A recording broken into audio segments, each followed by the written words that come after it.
জয় জগৎগুরু, জয় জগৎগুরু, জয় জগৎগুরু। তোমাদের প্রশ্ন ছিল প্রাণায়াম কি জিনিস এবং কিভাবে শিখব।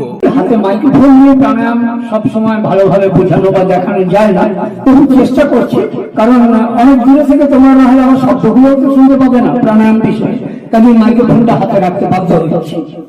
তো তোমরা খেয়াল করো, আগেই বলেছি নারী শোধন বা অনুলোম বিলোম এগুলো কিন্তু প্রাণায়াম নয়, প্রাণায়ামের অওয়া ক যেখানে শ্বাস টানা হচ্ছে আর সঙ্গে সঙ্গে শ্বাস ছাড়া হচ্ছে সেগুলো নারী শোধন। তারই একটু পদ্ধতি আলাদা আছে, বলে দিয়েছি খানিক আগে, অনুলোম বিলোম।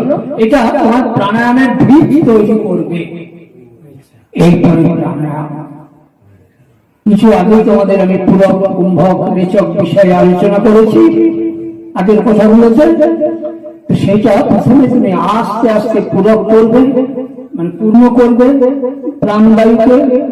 আর প্রথম অবস্থায় 1 থেকে 10 গুনবে মনে মনে কুম্ভক, মানে আর তুমি শ্বাস নিচ্ছ না, ছাড়ছো না, কোনো কিছুই নয়, ভেতরে ভর্তি রয়েছে শ্বাসটা, কুম্ভক।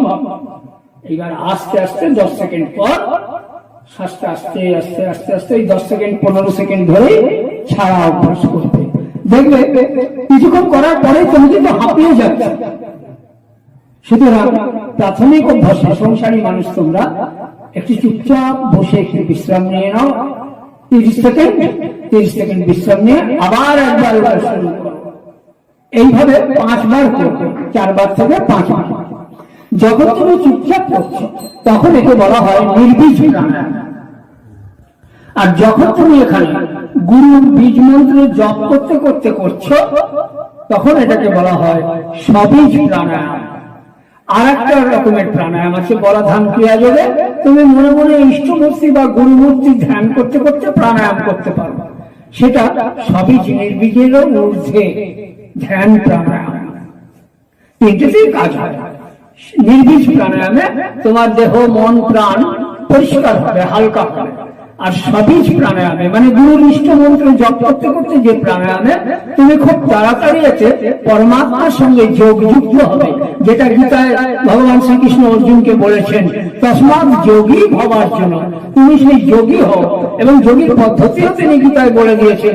তোমরা যারা গীতা পাঠ করো কিন্তু প্রাণায়াম করো না, আর তাদের গীতার আচরণও হয় না, শুধু গীতা মুখস্থই হয়, আমি তাদের বলবো গীতা পাঠ অবশ্যই করো, গীতা মুখস্থ করো, সেই সঙ্গে গীতা আত্মস্থ করো, মানে আচরণ করতে শেখো।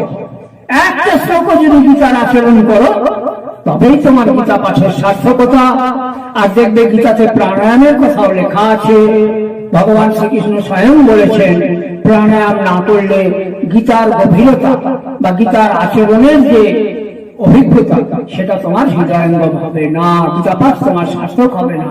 যার জন্য প্রাণায়াম না করলে গীতা পাঠও নিষ্ফলা হয়ে যায়। তো প্রাণায়ামে তুমি শ্বাসটা টানলে কবার করবে জিজ্ঞেস করেছিলে, 10 সেকেন্ড বন্ধ রাখলে, আবার আস্তে আস্তে ছাড়লে, একটু বিশ্রাম নিলে হাঁপিয়ে যাওয়ার আগে, আবার করলে। কখনোই 90 দিন অভ্যাস না করে যেন 10 সেকেন্ড 15 সেকেন্ডে আনবে না, তাহলে প্রাণায়ামের উপকারিতা তো বুঝতেই পারবে না, ওইটা মন আরো বিক্ষিপ্ত হয়ে যাবে এবং মানসিক রোগের সৃষ্টি হয়ে যাবে।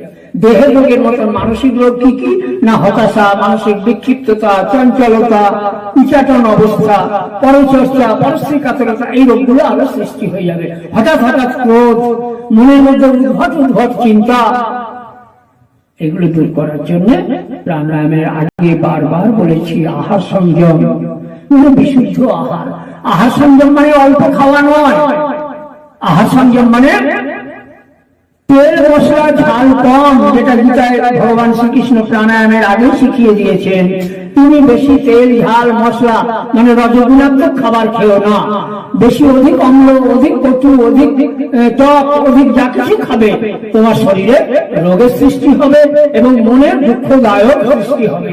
সুতরাং নিরামিষ বলে তেল ঝাল মশলা দিয়ে তোমরা যেগুলো খাচ্ছ ওগুলো নিরামিষ নয়। ভগবান স্বয়ং গীতায় সেটা বলে দিয়েছেন, বলেছেন এমন খাবার খাও যে খাবার খেলে তোমার শরীর, দেহ, মন, প্রাণ আনন্দে ভরপুর হয়ে উঠবে। তারপর তোমার প্রাণায়ামের অধিকার।